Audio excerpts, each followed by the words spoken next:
Gospod Davor Adolfi, skupaj s skupino Ritmo Loko ste znani po teh svojih latino ritmih, latino glasbi. Zakaj imamo Slovenci tako radi te latino ritme?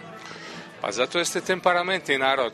Svi temperamentni narodi vole ritam, vole plesat, vole se zabavljati, vole zapjevati.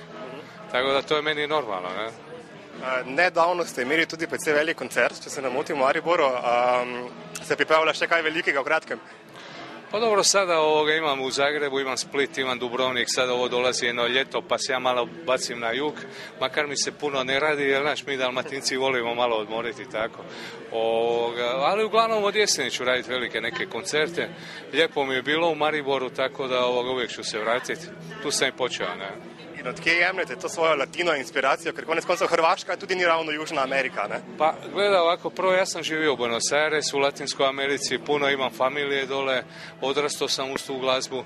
Druga stvar, ako znaš povijest, posebno Dalmatinci su ti jako puno odlazili dole, jer išlo se trbuhom za kruhom, ne znam, znaš, dobro, to ću ti ispričati doma, ali otprilike teško je bilo zaživjeti. Onda su ti mnogi odlazili u Latinsku Ameriku, vraćali se, a kroz to su onda donosili glazbu latinoameričku. A mediteranska i latinoamerička glazba su vrlo slične. Po sentimentu, po melankoliji i tako.